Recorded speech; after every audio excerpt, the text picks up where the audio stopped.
Hola, mi nombre es Sandra Patricia Jaramillo. Yo les voy a hablar sobre la pregunta 7 de la primera entrega con respecto a las reformas agrarias. Durante el siglo XX y XXI en Colombia se dieron tres reformas en el año 1936, 1961 y 1994. Dentro de las políticas de la primera reforma de 1936 y la ley más importante fue la extinción del dominio sin indemnización. ¿Esto en qué consistía? En que a los propietarios de tierras que no explotaran al menos el 60% de sus dominios les serían expropiados las tierras no cultivadas con el fin de redireccionarlos entre los campesinos de bajos recursos. Más sin embargo, esa acción siempre tuvo el acompañamiento de una asesoría técnica y de un crédito con el que entonces se llamaba el Instituto del Fomento Agrario. Esta ley se mantuvo con éxito, tuvo muchos éxitos durante el mandato del presidente López Pumarejo hasta el año 1938, más sin embargo, después comenzó a estancarse, ya que en el siguiente mandato a cargo del doctor Eduardo Santos entre 1938 y 1942 no tuvo mucha acogida, teniendo en cuenta que el presidente no estaba de acuerdo porque la reforma no favorecía para nada a los adinerados o a las personas adineradas de la época.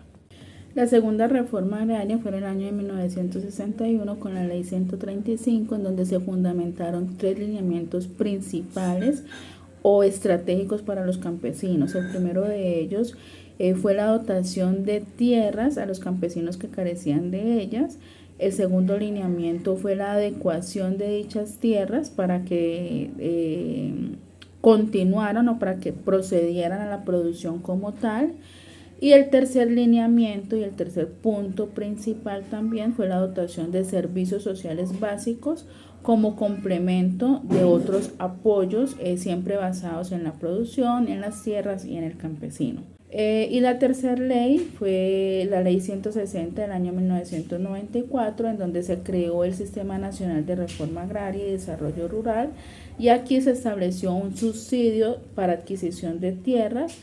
Y finalmente pues se formó el Instituto Colombiano de Reforma Agraria y pues se editaron otras disposiciones.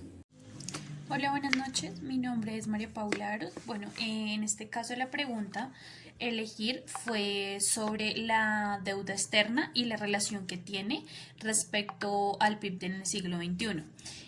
Pues se hizo como los periodos específicamente desde Andrés Pastrana hasta la fecha.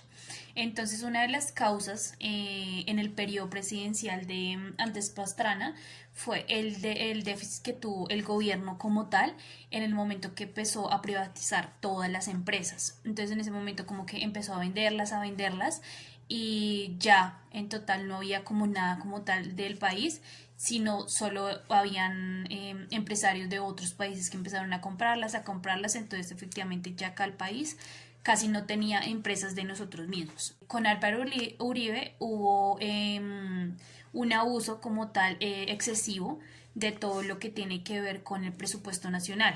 Álvaro Uribe se encargó más que todo de invertir más en armas. En este tiempo fue más que todo como en la época de las FARC y todo esto donde estaba como más notorio todo este problema, entonces por eso se invertía más que todo en armas para la guerra y eso hizo que pues aparte de la privatización de años anteriores se perdieran muchas empresas, adicional había mucho desempleo porque pues realmente muchas empresas traían muchas personas acá para trabajar de otros países o simplemente el sueldo acá era muy bajo en esas empresas, entonces preferían como tener trabajos más informales que estar en este tipo de empresas.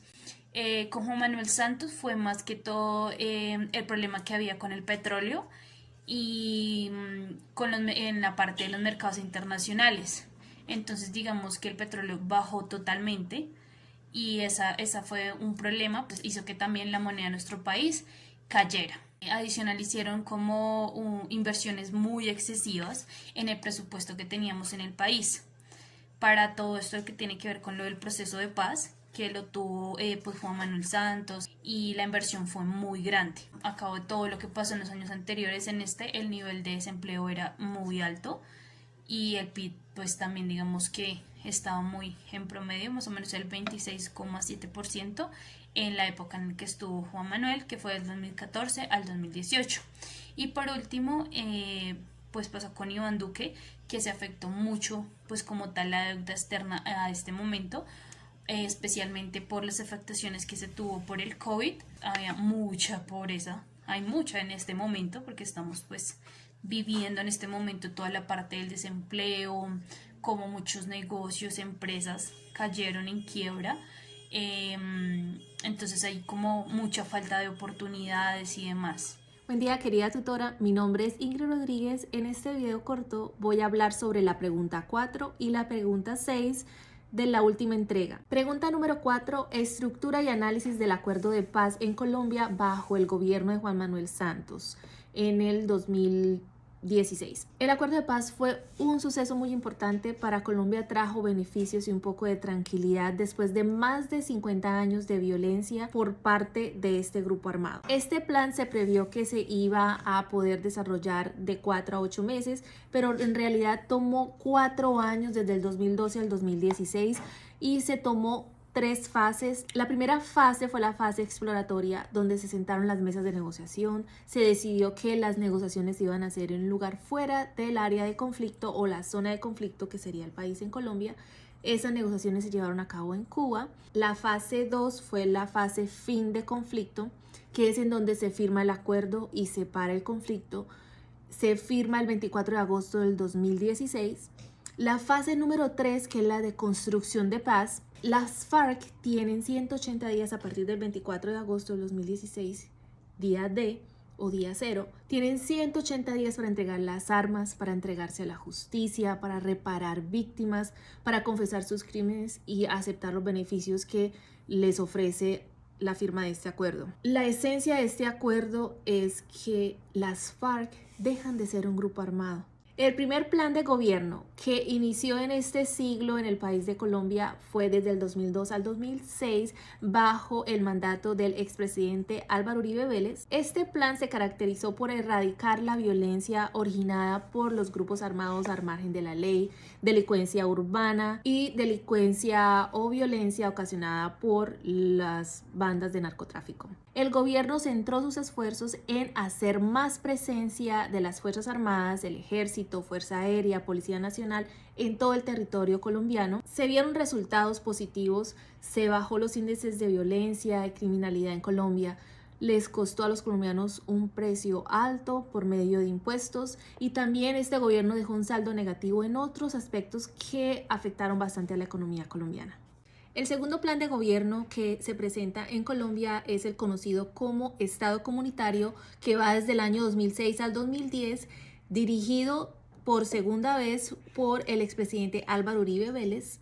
Se destacaron resultados importantes con respecto a la reactivación de la economía. El gobierno centró sus esfuerzos en atacar flagelos como la pobreza extrema, el desempleo y fortalecer la democracia para que el país ganara confianza de nuevo en el gobierno. El gobierno también siguió con la línea de mantener los índices de violencia bajos que traía desde el gobierno anterior. El tercer plan de gobierno que se presenta en Colombia en este siglo XXI va desde el 2010 al 2014 y es dirigido por el expresidente Juan Manuel Santos. En este gobierno se le da prioridad a 2 flagelos muy importantes en el país. El primero es sentar las mesas de negociación con las FARC para llegar al acuerdo de paz.